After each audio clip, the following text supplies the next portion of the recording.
Welcome to the Doula Darcy podcast. I'm your host, Darcy, a business coach for doulas, and I love helping my fellow doulas master the art of marketing so that they can grow their businesses and help more families. On the podcast, I combine my decade of experience in advertising with 14 years as a doula to empower other doulas with the marketing strategies and mindset shifts they need to attract more clients and create successful, fulfilling doula careers. Whether you're just starting out as a doula or you're looking to take your doula business to the next level, you're in the right place. Let's go. Hey everybody, I wanted to share with you right now 3 things that I do at the end of every single year to make more money in the next year. And these sound like maybe they're not going to make that big of a deal, but they do. They actually do, and I do this every single year at the end of the year. And it's not some big long list that's going to take you 10 hours to do. I promise. Okay, so the first one is at the end of the year, and I don't know about you, but it's very easy for me to look around at everybody else on Instagram and all the business podcasts and stuff and think like, oh man, I stink. I didn't do anything this year. And that's never true. And it's not true for you either if you're listening to this. So the easiest way to get yourself out of that kind of funk and set you up to be in a good mindset for the coming year is to tap into gratitude. And the best way to do that, I think, is to grab your phone and scroll back in your photos to January 1st, 2025, and go through and look at all your photos. And if you're a Virgo like me, delete any duplicates, clean it up, but really look through starting back in January of this year and look at what you did and make a list. Make a list of awesome personal things that you did, trips you took, people that you saw, dinners out with friends. Like make a list of, and go month by month if you want. You know, in January, what were the 3 best things that you did or that happened to you in January that you have photos of? And just be grateful as you're making this list and remembering things that you probably forgot that you did this year. So I love to do that. I always forget, or I think of like, oh, that thing that I did seems like it was 3 years ago, but it really wasn't. It was 10 months ago. So go through month by month and write it down in a journal or a new piece of paper. Write out the highs of that month, whether they're business or personal. And it's great if you can do both. So also like make a little note of places that you went and people that you saw, and we'll save that for later. I will come back to that. But when you start to make a list like this, first of all, you realize everything that you truly have achieved and accomplished. And sometimes, you know, another thing around this time of year is everybody gets into like, oh, my revenue was up this many % and I made this much money and da-da-da-da-da. And, you know, that's great. But what's the point? Sometimes the best thing you can do in a year is reconnect with an old friend from high school or take an amazing trip with your family. So those things count. This is not to go through your photos and make a list of just business accomplishments. This is, because you know me, your business and your life are all entwined together. It's all the same thing. So a win in your personal life is a win in your business and vice versa. So looking at this list, crafting this list, reliving the memories, and really feeling into it with a sense of gratitude. Did your business do so well that you were able to take this trip with your family? Did your business do so well? Like for me, I invited my team over, my agency team over for dinner at the end of the year. We had a big celebratory, delicious dinner, holiday party, because my business paid for it. So that's what I personally like to do. You know me also, if you're listening to this, I love to travel. I love to have my business pay for me to go to all these conferences and trainings and opportunities in different areas. And I love to look back at the photos and be grateful that I have built this business that empowers me to do that. That is one of my main goals for having a business, an online business, is that location freedom, that I can travel more and work from anywhere. So I love to every year look back and just celebrate all the places that I've been. So maybe for you, it's a different thing that you're judging your success by, and that is totally fine. Whatever it is, focus on it, make a list, and be grateful. Okay. So that's the framework. We're going to go into these 3 things to do to earn more money in 2026. So number 1 is raise your rates for 2026.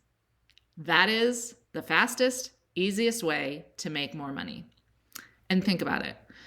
When is the last time you raised your rates? If it's been more than 6 months, raise them again. Just be like, the Doula Darcy said it. The Doula Darcy told me to raise my rates. Because you should give yourself a raise every year. Every other business raises their rates every year. I've gotten so many emails in the past couple weeks from everything from my home heating oil to my, it wasn't Zoom, some other software I use all the time. Like all my little softwares that I use in my business are going up incrementally in 2026. So guess what? That means we need to raise our rates too. Groceries, everything it takes for us to live is going up. So as a doula or a sleep consultant, you need to raise your rates in 2026. Doula Darcy gives you permission to raise your rates anytime. But this time of year, December, is such a great time to do it because you can say, my rates are going up in 2026. And if you want to, you don't have to, but you could post on social media, book now, and I'll honor the 2025 rate for your 2026 contract. That's something you could do if that feels good to you. If it doesn't, you could just say, hey, guess what? Rates are going up. But that's a good little social media push if you want to announce that your rates are going up and people have a chance to lock in now. That's a great thing to do if you weren't planning on raising your rates until you listen to this podcast, because you won't lose out on anything. You weren't going to raise your rates anyway. So raise those rates. And okay, the second thing is, and this might surprise you, but this is to track your mileage. And as you go back through those pictures, jot down any place you drove in your car that maybe isn't already tracked on your mileage. So this is when I double check, did I log, each trip to the airport? If I had lunch with a bunch of doulas, did I log the mileage to get to that restaurant? If you have, if you have pictures of you hanging up posters for a class, did you track the mileage of driving around town to do that? It is so worth your time to spend a couple hours on this in December to make sure you have every single mile that you drove as it relates to your doula business, that you are tracking that and reporting it to the IRS, because the IRS gives you 66 cents a mile. Don't even quote me on that. I don't know what it is this year. But when you're getting 66 cents a mile, that adds up to a lot of money, particularly, I think, if you're a postpartum doula and you're driving every day back and forth to a client's house. Those miles add up, and whatever it adds up to multiplied by the 66 cents per mile, that is an expense deducted from what you earn. So it lowers the income amount that you need to pay taxes for. So this can really save you tons of money on your taxes. So you know me, I don't like to tell you to spend money on apps and software if you're not busy enough yet. But I think if you're not good at tracking this on your own on a spreadsheet, it is worth paying a couple bucks a month to get one of those mileage tracking apps like Mile IQ or whatever. There's several of them that all work. I kept track of my mileage for the first probably, I don't know, 8 years of my business just on a spreadsheet. I had a spreadsheet of the hours I worked and which client I was at. And then I just put the little mileage for each day in another column. If I drove somewhere else that wasn't a client, but it was business related, like a meeting or attending a lecture or anything like that, I would just add that to the mileage column and add it up at the end of the year and then give it to your accountant. Again, I know people probably hear, I say this every year and people are probably like, yeah, I don't want to do that, but it's free money. It's free money and it's your money. So take advantage of this. All right, number 3 on my 3 ways to make money at the end of the year, or 3 ways to make more money next year, is, again, as you're going through your pictures, as you're looking through your client list for 2025, send a gift to your biggest clients. Send a card. Who are your top 2 or 3 clients in terms of how much they booked you, how much they spent with you? Send them a gift. Say thank you. And if they haven't left you a review yet, ask them to leave you a review. Remind them to recommend you to all their friends. And again, that's doubling down on the gratitude. The other thing you can do is, if you've been following me and listening to me, you know that I encourage you to add to your intake form when you're interviewing families, add the question of, how did you hear about me?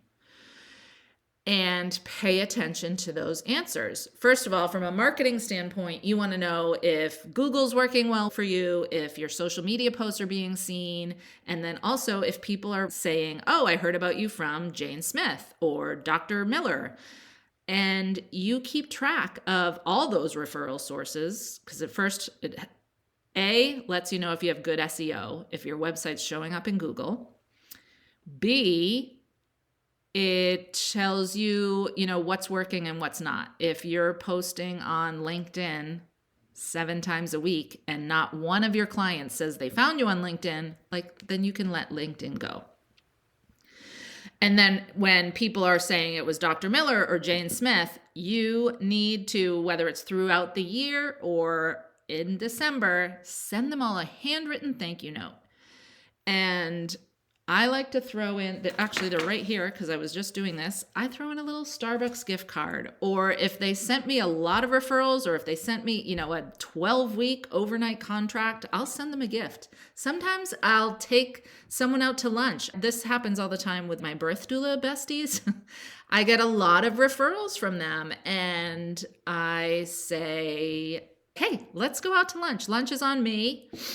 I can write off the lunch. I can write off the mileage. I get to hang out with my birth doula bestie. The point of all this is all these people that you reach out to with gratitude, just that makes them want to refer you more. It solidifies your relationship with them and can turn into even more referrals for your business in the coming year.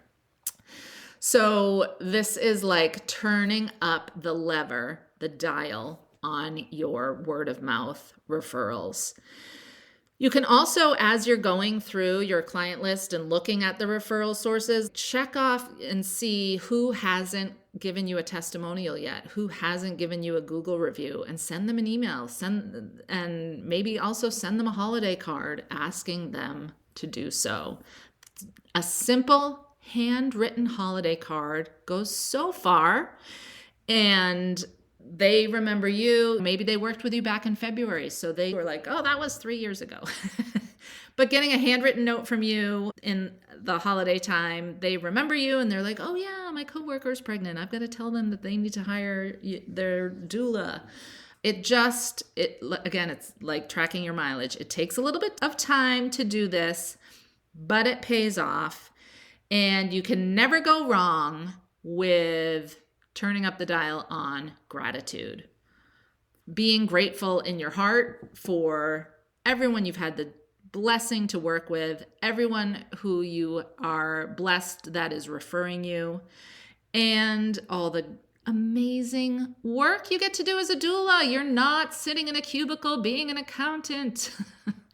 You're changing lives. You're witnessing births. You're helping parents in those first weeks when it's so scary and vulnerable for them. I mean, this is important work and you get to do it.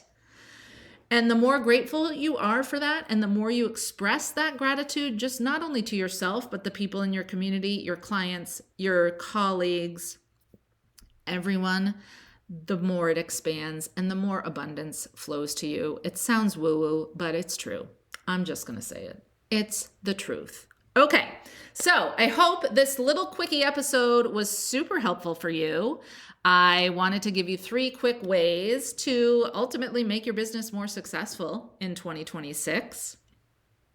So raise your rates, track your mileage, send thank you notes to your referral sources and your biggest clients, and be grateful for all of it. That is it in a nutshell. I certainly am so grateful for all of you who listen to this episode, who DM me and tell me which episodes you really liked and what you got out of it. Those messages just make my day. So DM me on Instagram, find me at the Doula Darcy, send me an email, reach out. I just love hearing from you all. I love hearing how this podcast impacts you and helps you. It's my joy to do it. It's been one of the things I'm grateful for here for me in 2025. So I hope you have very happy holidays and a prosperous new year. Take care. Thank you for tuning in to the Doula Darcy podcast. I hope you found this episode valuable, and I'd love for you to join me on the next one. Let's keep the conversation going. Shoot me a DM on Instagram at the Doula Darcy, or join my free Facebook community, the Doula Marketing Group, where we dive deeper into growing your doula business. If you enjoyed the episode, please take a moment to rate and review the podcast on your favorite platform. Your feedback will help more doulas discover the show, which in turn helps more families find the doula support that they need. And I believe that that is how we save the world.